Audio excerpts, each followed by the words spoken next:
I used to tell people all the time that if you're not growing, you're dying.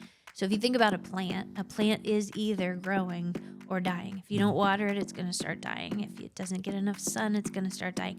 Those are things you have to do to a plant. I think the same thing's true for us as human beings. So the more we think we've arrived and we already know everything, we don't need to read another book or learn from somebody else or hone a new skill, the more I think we're going to get stuck in our ways, and the harder it's going to be for us to be a good friend or a good mate to somebody else. Welcome to the Cincinnati Business Podcast, where we elevate the voices of business owners, nonprofits, and subject matter experts across the greater Cincinnati area, and brought to you by the Cincinnati Podcast Studio. Well, hey, everybody, welcome back to the Cincinnati Business Podcast. I'm your host, Brian Erickson, and I'm breaking a rule today. I have a rule that when I have somebody onto the show, that their company has to at least be a year old. Well, that's not the case in this moment, because I'm bringing on one of my really good friends and former boss of mine, former mentor of mine, that is just an amazing person, Lori Stansbury. So glad to have you here on the show today. Fun to be here. Yeah. The reason that I wanted to do this is because Lori is a master at understanding how to tell what could be horrible stories and reframing them into a new purpose for your life. And so one of the things that she is now doing is she is a life coach, and she is, I want to walk through these 4 C's or 4 R's that you have for this, but like her passion is to help you get through your life in a healthy and engaged way. And so her company's brand new, but it's because that she's brand new that I wanted to have her on the show, because she can really help you. She can help every one of us. So I'm looking for some amazing tips today, but I can't wait. Tell us a little bit, just the overall, what is your organization and how are you helping people right now? Yeah. So my company's called Revealing Potential Coaching, and it's really just to help people where they're at in their life get to the next place, and to do that by inspiring and encouraging them, and hopefully helping them figure out what God has next for them. So that can be anything from revealing more of their purpose. I know lots of people in the world still are trying to figure out what their purpose is. That's a big thing right now. Feels like it's even more popular right now than it's ever been. Some people just need refueled. They need a season of somebody walking alongside them that's just in their corner, encouraging them along. Some people need to restart after something tragic that's happened to them, or after just a big change that they have, a setback possibly.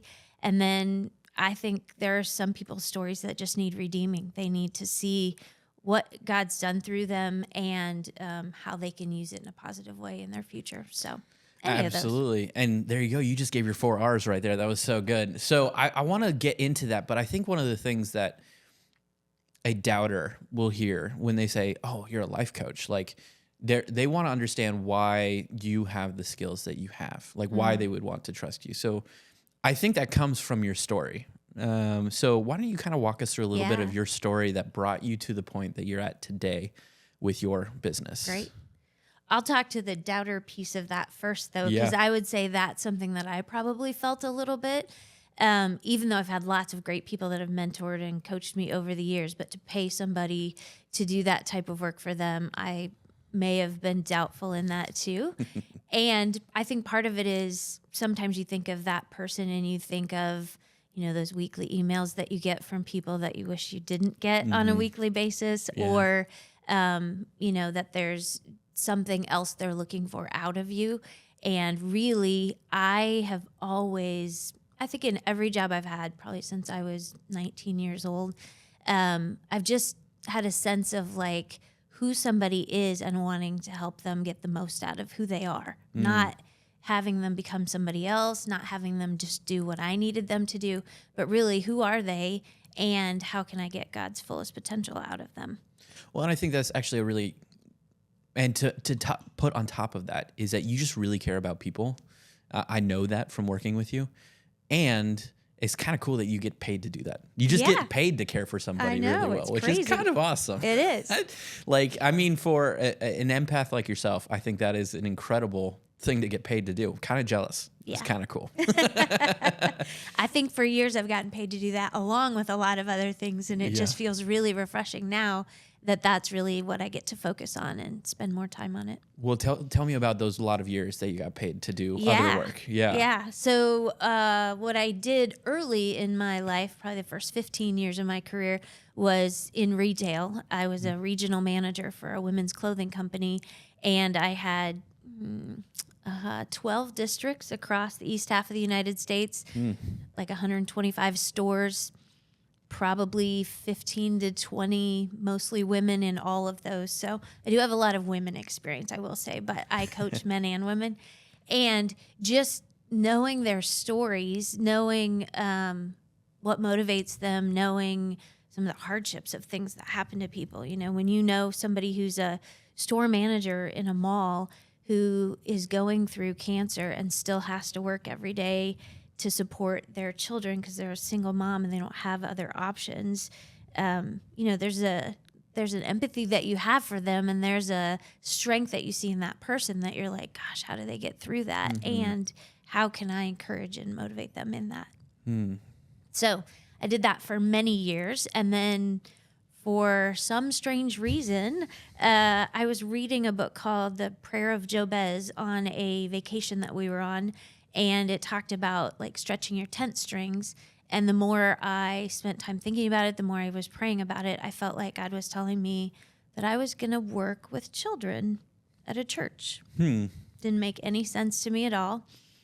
And I spent probably a couple of years arguing with God about why that probably wasn't the right thing for me. Not somebody who has an education degree, not somebody who... I wasn't even the best kid in church growing up. I was probably the troublemaker. And so it just didn't make sense to me. So I just kind of kept putting it in the back pocket. And more things become clear over that time where I realized I think I should at least explore it. I think I should at least ask at the church that I'm at if there was something available. I did see even in the program on Sunday, they were hiring for a kids club director. And I thought, well, I'm not going to apply for that because there's going to be all kinds of other people who have more skills than I do for it. But eventually talked to the right person, and I realized I was supposed to leave my other job. So I left it not knowing that I was going to have a job at the church, but just knowing that's where God was leading me. And was I supposed to volunteer there? Was there something that was going to happen in that? And left my job. 3 weeks later, I started working at that church in their kids ministry. And that's where you and I eventually met each other. That's right. Yes, yeah. I love it. So you are pulled into kids ministry. Okay. How did that help you learn life coaching? Like that's an interesting one. I think it's because you weren't in that for super long. You moved on to do bigger and better things bigger and some grander things inside of that church. I tend to have a 7-year itch with work. Not marriage necessarily, but I have it with work. And so it felt like almost every 7 years I was switching to do something different, even if it was within the same organization. So I did kids ministry. I was also involved in our student ministry at the time. And one of the pieces of my story is I was never able to have kids of my own. And it became very difficult to work leading kids ministry. Believe it or not, people will say things like, well, you're not a real parent. And it just became hard to do that. And so I took a little bit of time to discover, what should I do instead? Should I leave ministry? Should I do something different? And decided that I would move to a different ministry area after that. So. Oh, okay. Well, before we jump to that, so a part of one of your R's that you have is redeeming your story? Redeeming your story. So how did you feel about the fact that you couldn't have kids and then God calls you into this work of leading a ton of kids and forming them? Part of that is, we all work on our identity, and sometimes our work becomes our identity. Sometimes it's our kids, our husbands, wives, whatever. And in that, I was realizing a big part of what I thought I wanted my identity to be, or what felt like a desire in my heart, was to be a parent. So when I got married, I had a stepdaughter, and I thought, well, that'll be enough. That'll be what covers that desire that I have. And after time, I was like, no, I think part of it was I wanted to have kids with my husband and be able to parent together. And that just didn't happen for a while. And I think that my identity started to become being the kids director, and that my job of being around kids was part of my identity. And I do think that part of that might have been why God moved me out of that. And I needed to settle, like, why am I having this desire to have kids of my own if that's not going to happen for me?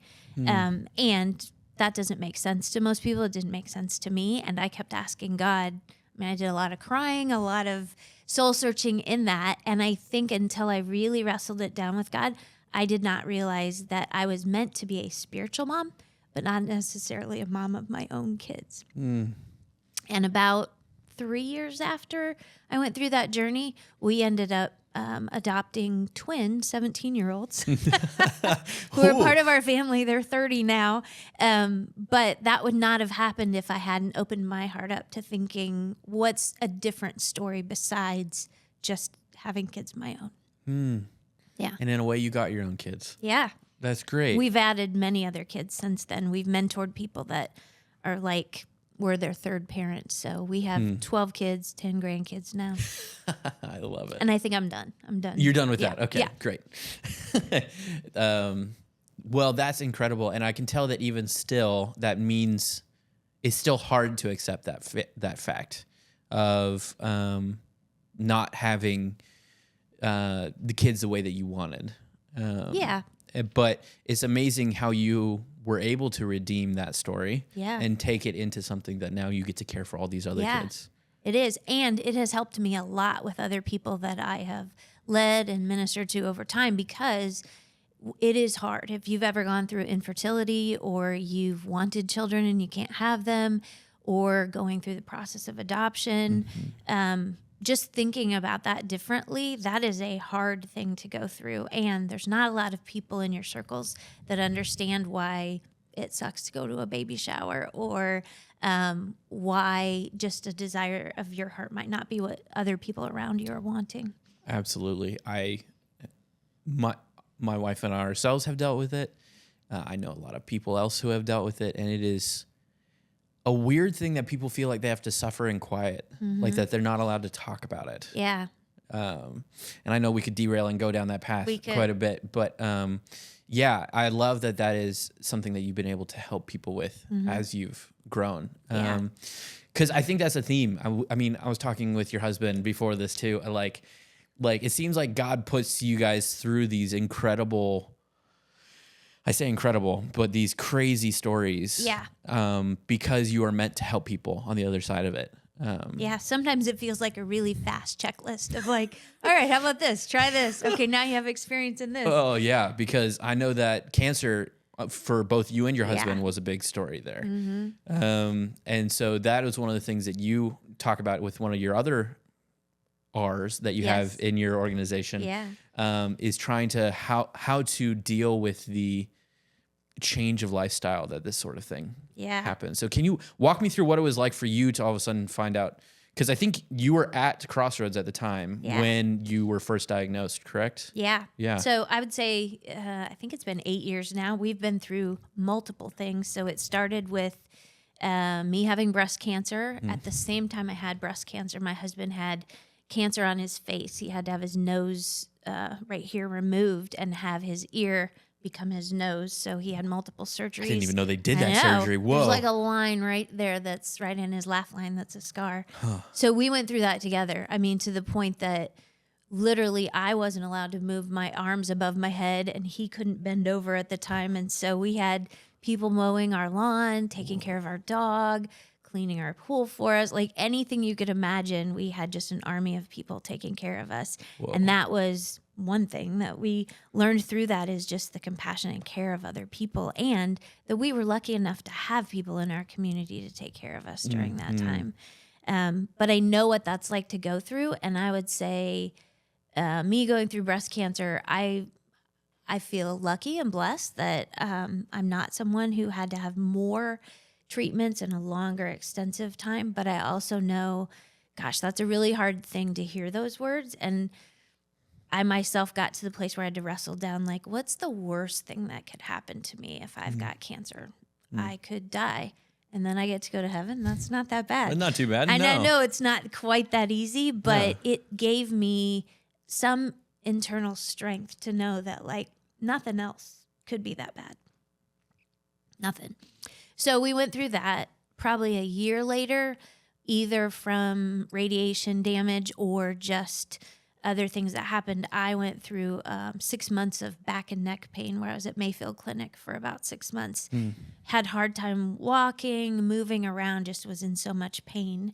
And nobody could figure out what was wrong. Luckily, nobody did surgery on me, but I ended up having some people pray for us because we just couldn't figure out anything else. It's not like no one had prayed for us, but we had some people come over and pray for us. And in that time, like, literally my pain went away instantly. Oh my gosh. It was very strange. I won't go into the whole story, but that ended. I ended up having to have both my knees replaced in the next following years. I mean, it was just, I'm telling you, it was like a checklist. And over the last 2 years, my husband had throat and tongue cancer that was very painful for him to go through. And he's okay. He doesn't have cancer, but the Praise side effects Lord. lasted for 2 years until very recently. And it's been a lot. Yeah. So I understand both what it's like to be the person needing care and what it's like to be the caregiver. Yeah. And sometimes on the other end of that, you don't want to do life the same as you did it before, or you're a little lost in, I spent so much time caring for that person that now I have all this time freed up, especially if the person passed away. What do you do with that? Like, how do you change your life? And so I feel like, you know, restarting after a setback like that is really hard. And I have a lot of experience to come alongside someone. Well, then what was it like for you when you think you're done with breast cancer and then all of a sudden the next thing hits? Like, what was it? What was that kind of space for you where you're like, were you like just angry, or were you like, why me? Or what went through your head, and how did you pull yourself out of that? I'd say yes and yes. All those things. I mean, it's kind of this cycle that you go through of like, I don't know that I have enough strength to do this again. Like, I think I used all my bullets on the last thing that I went through. But also, you get stronger through each of those situations. So it gives you the ability to know, like, I can do this. I can fight through this. You lose all inhibitions when you've gone through anything medical like that, because let me tell you, everybody's poking and prodding at everything. So not shy anymore about any of that kind of stuff. And I'm not shy about getting medical attention when I need it. I'm not going to that'll go away. I'm going to check it out just to see. I would say I learned a lot about letting people in and letting people care for you. I'm somebody who likes to take care of everyone else, but you do need people to take care of you, whether you're the caregiver or whether you're the person that's taking care of someone. You just need that. So, and I would say, I don't know where we learned this, but somebody told us a long time ago when my husband and I were refusing meals or care that you're robbing somebody of a blessing that they could be giving. And it really does feel good to give. So letting people do that. Well, that's been an interesting journey that I've been going through, and my wife have been going through over the last 7 years. We've been trying to ask the question of, how do we let people in in ways that maybe feel dangerous almost, or not culturally normal, or so what's one thing that's hard to let people in on? Well, like talking about infertility, like being willing to say that we're even struggling in that space, or having real conversations with our friends about what our marriage is like, or other things like that. Just really trying to recognize that there's actually strength that can be found in sharing of weaknesses. And I think that is scary as an American culture at the moment. We're so individualistic. I think the pandemic made it even worse. I feel like 100%. where we might have been out there even with our families, even with coworkers, it feels like everything got a little more insulary and like we have to pull those barriers back off. And I think the best way to start doing that is a few of us try doing it and letting people back in, because we still miss it, you know, but we just are on guard a little bit. So I just read, I don't know if this is in your rules of things on a podcast, but I read a book. So I'm not plugging it necessarily, but I really did like it. It's Jenny Allen. It's called Find Your People. And it's probably more of a women's, how do you find your group of people? But she talks about anything from like you move to a new city and you have to start over finding babysitters or finding, you know, people that you want to go to church with or go to the gym with or whatever. But like how you do that and how you have those different layers of like, all right, I'm willing to go to this level of intimacy with you, but maybe not that level. And part of it is like testing people out. Who feels like somebody that you might want to trust with one conversation? And if that doesn't seem to go well, maybe that's not the right person. But, you know, if you hear somebody who's been married for a while and doesn't have kids and it just seems like there's something not fully happy in their life, maybe just saying, hey, I don't know if this is ever something you guys have dealt with, but we blah, blah, blah. And you start talking about it. You might open up to somebody who doesn't even know that they can talk about it. So I think just testing the water with one individual might be a great way to do it. Well, yeah, talk me through that a little bit, because I think vulnerability in this age is either frowned upon or there's way too much vulnerability. Like people just don't have any filter and people get overwhelmed or get canceled or or anything like that. So the majority of our audience is people who work in business or work for a company or own their own company. And so I'm curious, like, how do you see the normal business owner or normal person in the workforce actually being able to increase that level of vulnerability and connection with others? I mean, I think at a basic level, doing any kind of team building where you get people doing something outside of. But team building, man, come on. My head went to a lot of our memories. But team building has such a negative connotation, I found, like in workplaces today, just because it sounds like this thing that HR forces somebody to do. Like, well, don't put HR in charge of it. That's my first rule. I would say there's different versions of team building, and I don't mean the kind of team building where you're like working on like a skill that you'd like everyone to have at the end or some specific, you know, I don't know. I just wouldn't do it for the purpose of getting the team to a certain place. I would do it for the fact that you want to have fun together and you want to get to know each other better. So do something silly like, I don't know. Like me ending up shirtless in the middle of one of our team building events. All right, you got to explain how that one happened, because that was... Okay, the short version of the story. Well, I don't even remember exactly what the... We went to Camp Joy. We went to Camp Joy, yes. So we were trying to do something where...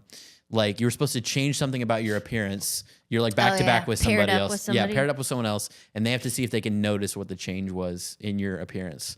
And so I decided to just go the wrong way with it and say, because it was like you're supposed to pick out like what 3 things changed about you. Some people would like take an earring out, but not Brian. No. I decided, why not just be shirtless and see if I could scare them away from the other 2 things I changed. Distracted everybody else from playing the game. So I remember for a long time people asked me to keep my shirt on after that. I remember a Christmas party where we were decorating cookies and your ugly sweater ended up being a shirtless man. Gingerbread man of some sort, yes. It was bad. So it could be as silly as that. Yeah. It could be as fun as, you know, going to a bocce grill and just having a blast. But I think when you get to know people outside of the normal work setting, you get to know new things about people. I mean, even that day, people that were on our team, we saw leadership skills in somebody that normally never gets to exercise them because their job just didn't require it. Other people were quieter because it was something they didn't know about and they like to be in charge or they like to know what's going to happen. And so you just pick up on more about people's personality. You can take a personality test and find out some of that. It's way more fun to go do an adventure like that. And you have other things to talk about. You find out about spouses and kids and hardships in life. So That's interesting. But also then I'm curious, then like team building is fantastic, but like what about the one-to-one relationships? Because I think those are the ones that tend to define the experience that somebody's going to have inside of a workplace. How do you recommend building deeper connections with coworkers individually? Well, I think collaboration is huge for people in their work. It for sure was in the work that we did. And so I think anything that you can do to help people get to know each other better is going to help relationship building when you need that in collaboration. So whether it's one-on-one conversations, I mean, anybody that I worked with, if they were my direct report, I would meet with them on a weekly or biweekly basis, partly to find out how's your life going, but partly how's your work going? How can I help you succeed in the things that you're doing? But I would also try to meet once a month, once a quarter with anyone that was on my team, just so I could find out how things were going. And I thought that was important, one, for me to get to know everyone on the team, not just the people who reported to me directly, but I might notice, is there something I'm doing that I could do better as a supervisor because I didn't understand a culture miss that was going on, or something that I was doing unintentionally that could be hurting the organization. And so if you're willing to listen, if you're willing to ask those things, I think just a check-in with people on a regular basis is helpful. And I think if you model that, some of that can happen with other people too. So I saw people on my teams maybe worked on different departments that would get together with each other once a month for coffee just to learn from each other and figure out, are there things that we can have as a synergy between our two teams that actually helps us work better?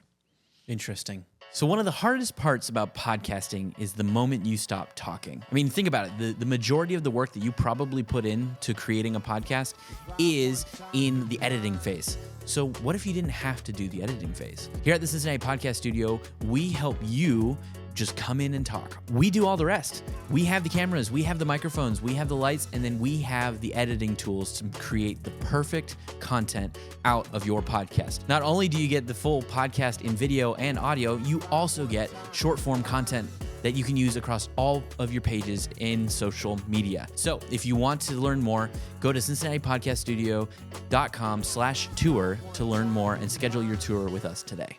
I could ask you all these questions about all this stuff, but I think what I really want to transition us over a little bit to is like, talk to me about life coaching. It feels somewhat nebulous, and I don't know if people really know like what that means. Yeah.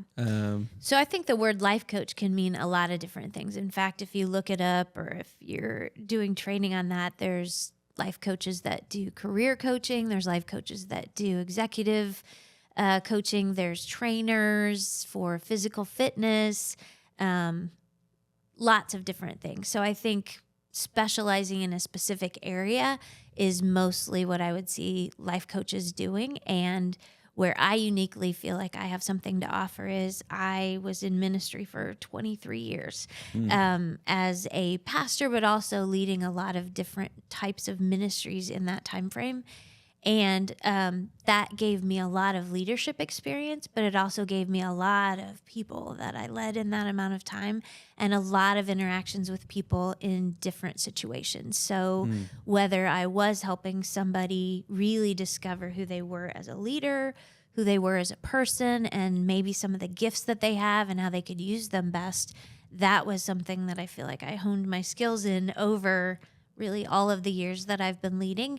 And it's the thing that I enjoy doing most. I loved sitting one-on-one with somebody and hearing how their week was going, what they're struggling through, maybe new things that they were learning about themselves or people around them, and then how could I encourage and inspire them in that direction. Well, that's cool. So now you just get to do that one part. Yes. Yeah. So then what does like a rhythm look like? Do you like have an office, and do they come sit in your office and like talk with you, or like what does that I look have like? a space, but I make it very flexible. So depending on the person, I'm open for doing online. If somebody wants to do a meeting on Zoom or on FaceTime, I also have met people at Starbucks or any other coffee shop place that they'd like to meet. I have space in my home that I have set up to do this. And so some people have met me there. So it really just depends what works for that person and what works for their time frame of when they want to get together and how often they want to meet. So who is like the normal person that like what, I know this is still early in your venture, but like who is the sort of person that would like come to you looking for help? So I would say maybe somebody who is ending one career and thinking about doing something different. So might be somebody who, like in this town, P&G has people that retire all the time from their first job, but then they go into the second and the third thing that they're doing. And sometimes that's different than what they did in their first career. And so I've had experience with that. I moved to 3 completely different things. And so just stepping back and saying, all right, what did I like about what I did before? How have I changed?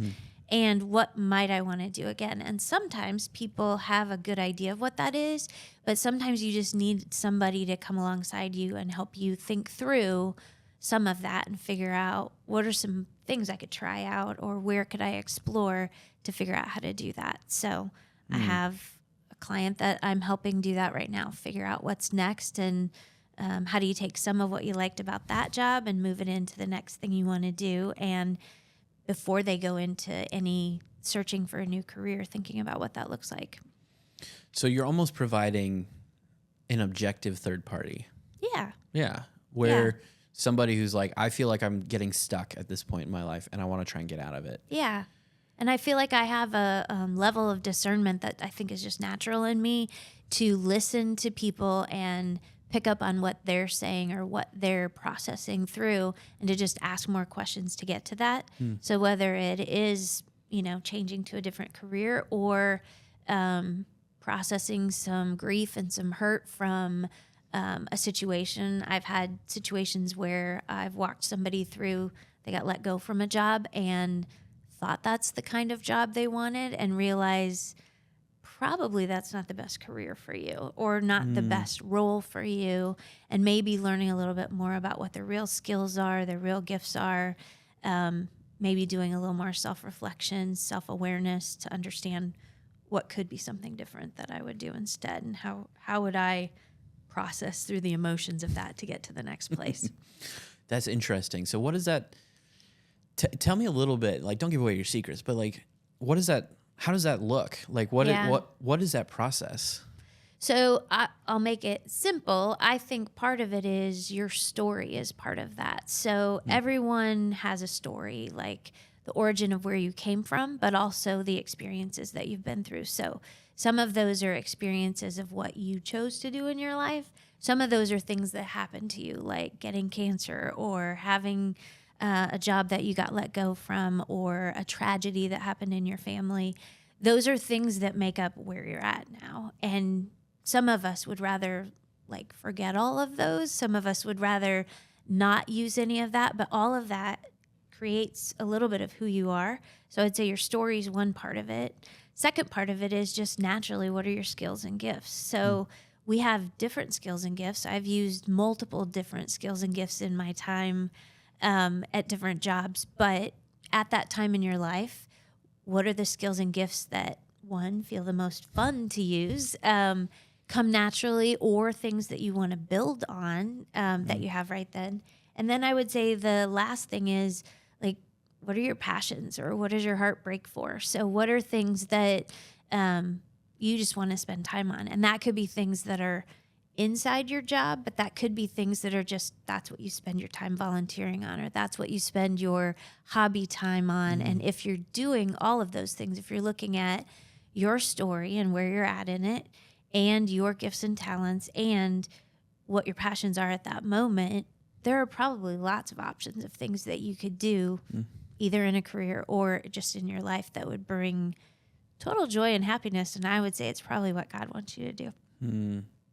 That's fun. I mean, so on top of kind of the process you kind of take them through, you work in a way as an accountability partner where you're trying to help them say, hey, I see this value in you. I see this is where you want to go. Let me help you get there. Yeah. Kind of thing. And I'm checking along the way. So I feel like coaching is working together. So whether it's the client or the coach, you're deciding together, is this really where you want to go? Are these the things that you're asking me to help you with? And then we work through a plan of figuring out how might we go about doing that. What's a journey we want to go on? How long do we think it's going to take us? And we do checkpoints along the way. Like, are we on the right track? Is this what you were thinking? Or no, you want to navigate somewhere else?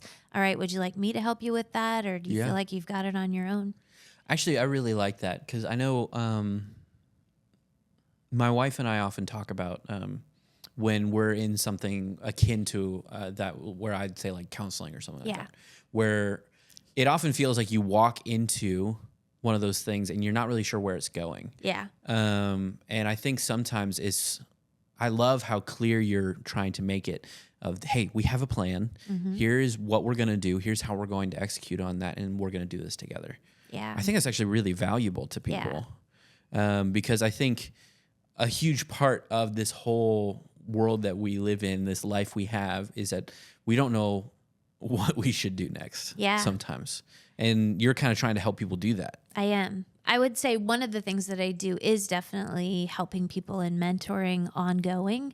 And that doesn't mean they're never finishing anything that we're working on, but it might not be a set of goals that they have. It might be, I want you to help me grow in ability to handle my emotions, or I want you to help me in processing through how I plan something, and it can evolve into other things, but I'm that cheerleader, that encourager that gives them confidence along the way and can take it if they're like, oh, I totally just screwed up.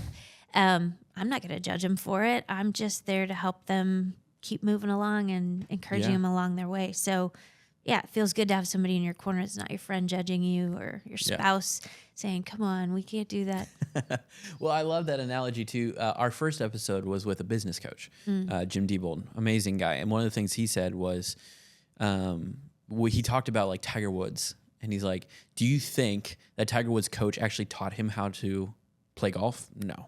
Right. He said he was there to watch him hit 1,000 balls and say, hey, you notice you didn't do it the way you wanted to there. Yeah. And that's kind of the same thing you're doing, but in a lot more of the personal space. Yeah. Kind of, you ask me to watch you shoot those balls, and you're asking me to tell you what I see. Yeah. So, yeah, coaching is just that, helping somebody along in that, in what they've asked you to help them work on. So then this is an interesting question that I have kind of as a business-minded person. Like, how do you market the skills that you have? Like, it feels like it's a really difficult thing to be able to say, like, hey, are you in the middle of this? Like, how do you find somebody who's in the middle of, like, no one's going to broadcast that they're trying to find a new job. Like, you can sometimes know if somebody's going through a crazy story, but a lot of times people don't share that. So, like, how do you find people?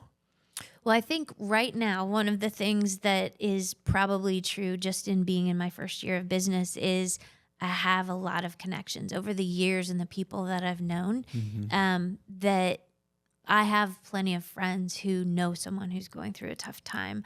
I have people that I interact with that all of a sudden I'm like, oh, wow, I could really help them with that. Like, I'm constantly realizing that now that that's what I'm doing. Before I was like, I don't have time.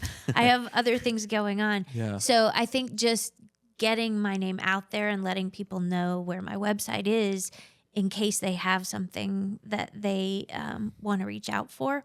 I also on my website have this thing, it's called the penny jar. I don't know how many people will go to it, but it's really just something I'm offering as a way to reach out, a way to test it out. But I feel like a penny for your thoughts is something that I can offer. And so if people go on, they write a few sentences about what's going on in their life, I will email them back. I will spend time praying and figuring out, is there a song? Is there a verse? Is there something God might be telling me that would encourage that person that day? And if they choose to seek more information from me or try me out as a coach later, they can do that. But it's just a way to test that out and keeps me sharp by all those different opportunities that come my way. That's a super unique marketing method. And it's fascinating method. The differences of what people ask about. Like, I asked my family to test it out, and I had my mom send her things to do list. I had somebody else confess a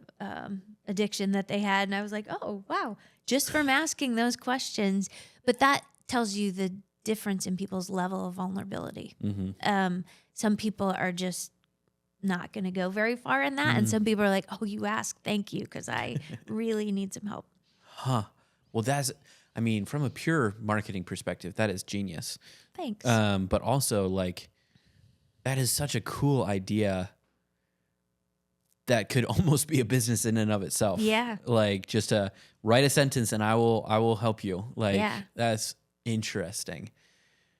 So then you're looking at kind of growing your business. And obviously one of the things that happens in the beginning of your business is you're trying to determine who your target market is.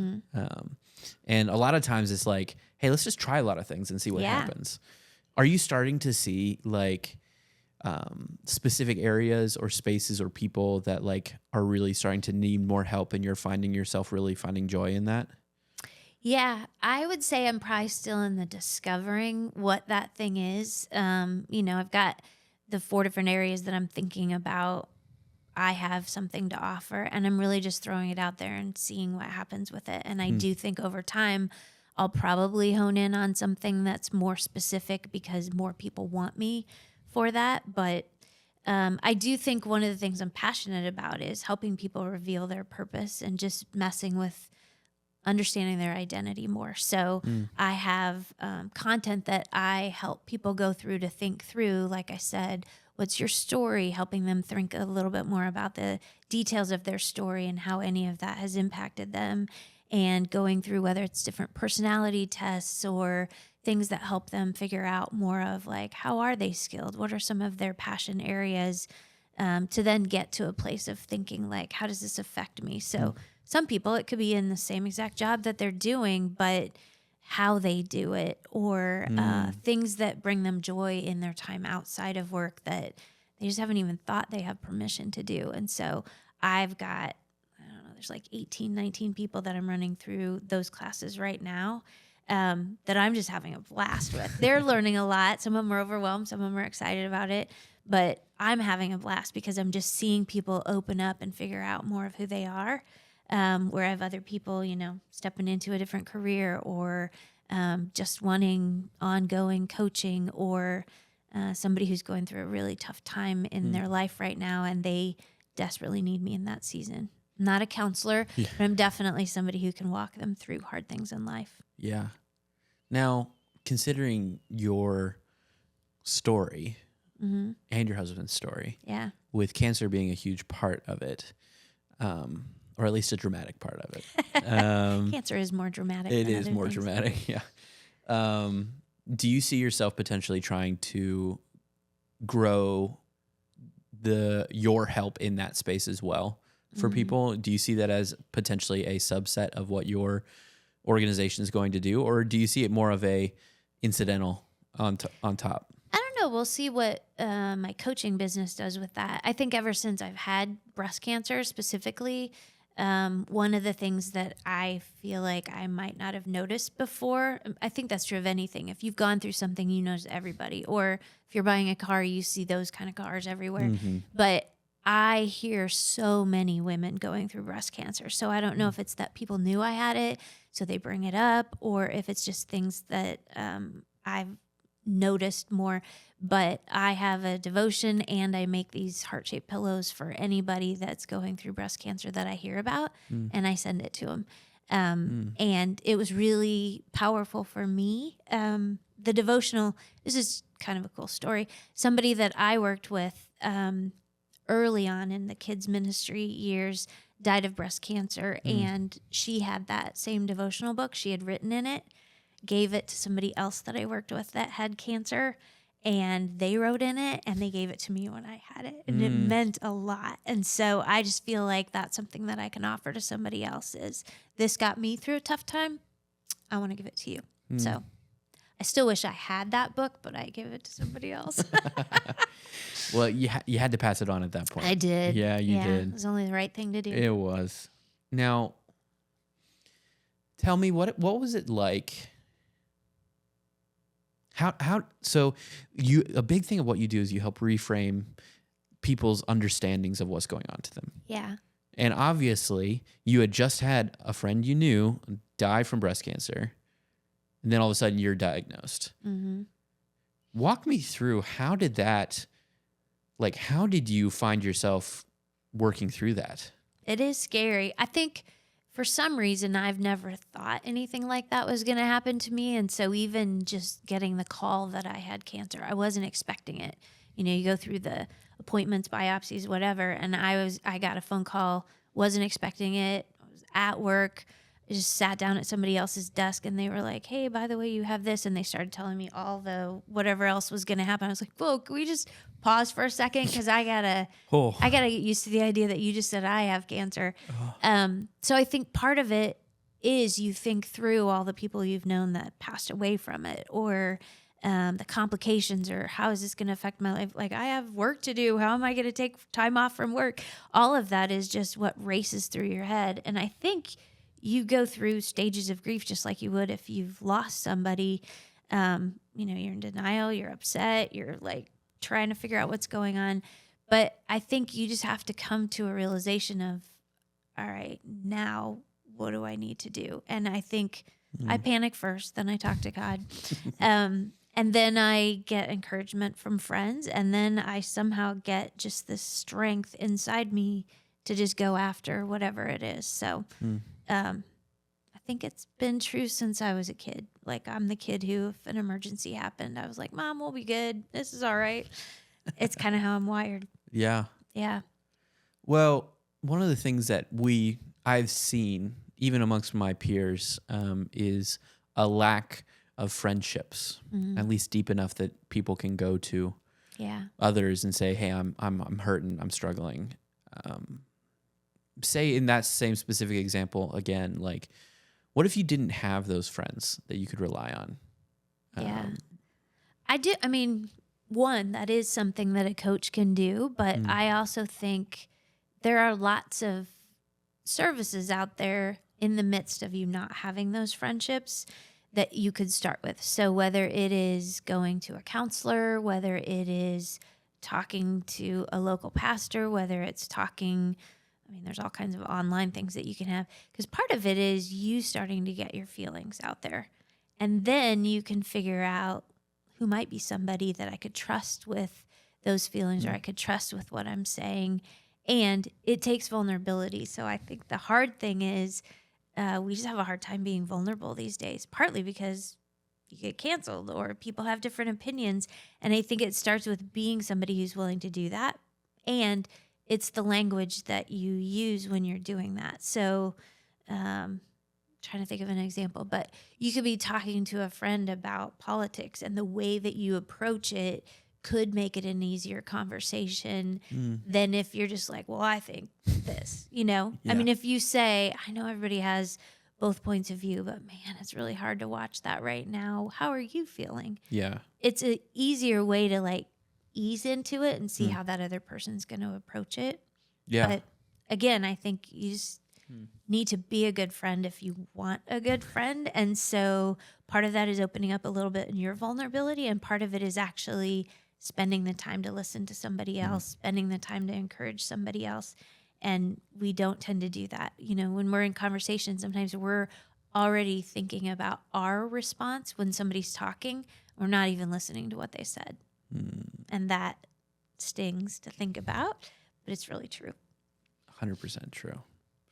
And it's, but then, man, so you start digging into active listening skills, all that sort of stuff. Yeah. So there's another rabbit hole we could go down. But I think when I think about transactional culture that we currently have today, a lot, and this is not a dig on anyone listening, and this is just kind of my perspective. Like, what I want to hear is, if I need to improve myself right now, what are some of the biggest things that you've seen help people that people aren't normally doing in their lives, that as you're coaching people through stuff, as you're recognizing deficiencies that they need help with or something like that? Like, how can people improve their lives right now?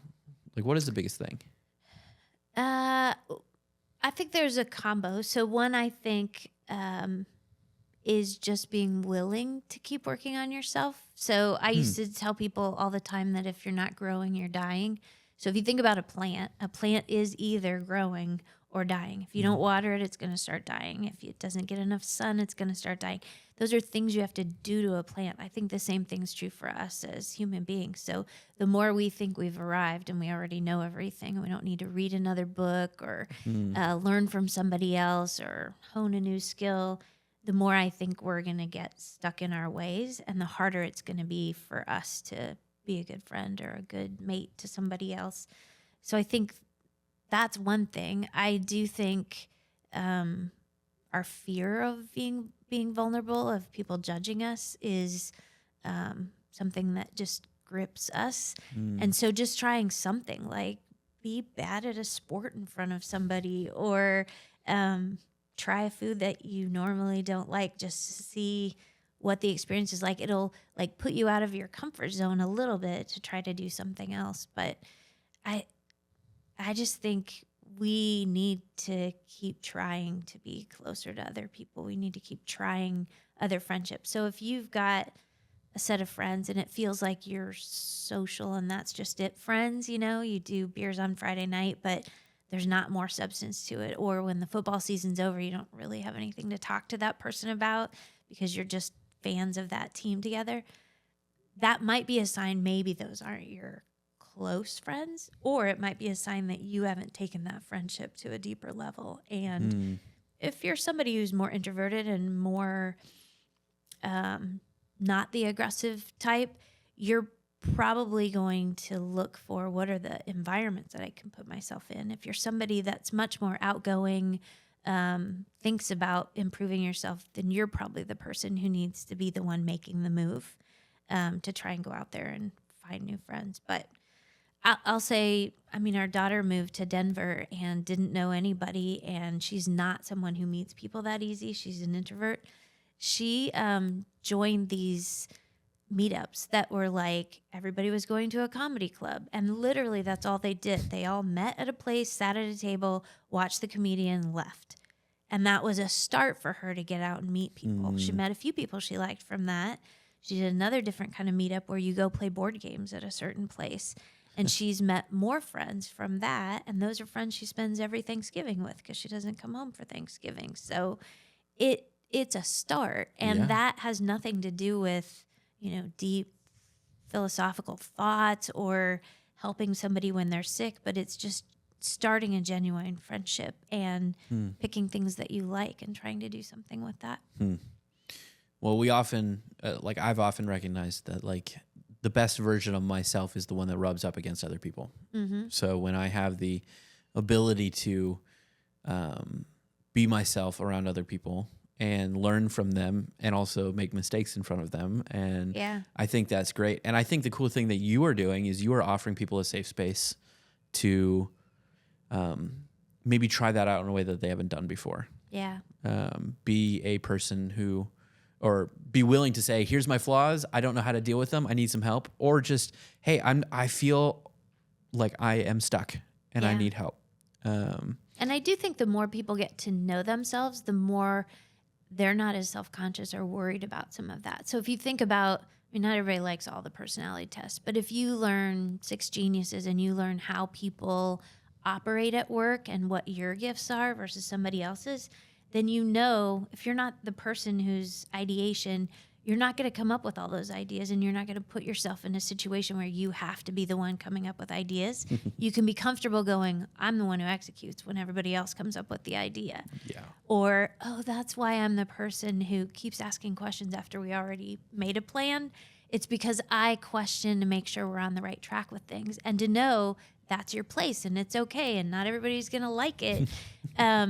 Gives you a little more confidence in it. But I also think, when you think about people's strengths with Strengths Finders, you think about that and you think there's certain people who like to work together and certain people who don't. It points that out so that you don't think, oh, it's just me. Well, it's kind of you. It's kind of you because of your personality and their personality. And maybe you either need to figure out a different way to work with that person, or don't work with people who are XYZ.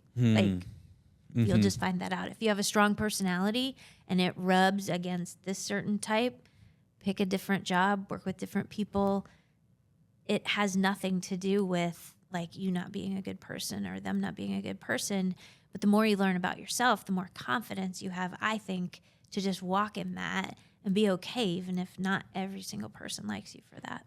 And you can help people do that. Yeah, you can help them learn about themselves. I can definitely love do it. that. Well, man, Lori, this has been amazing. We are out of time. So what I want to do is I want to let you do what we do every episode. This is your camera right there.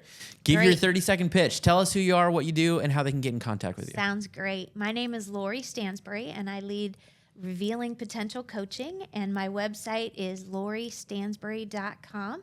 And I help people whether they want to reveal more of their purpose or refuel themselves through some mentoring that I do, or redeem their backstory in a way that they can be flourishing, or if you want to restart after a hard thing you've been through, I can help you do that. Just go to loristansbury.com.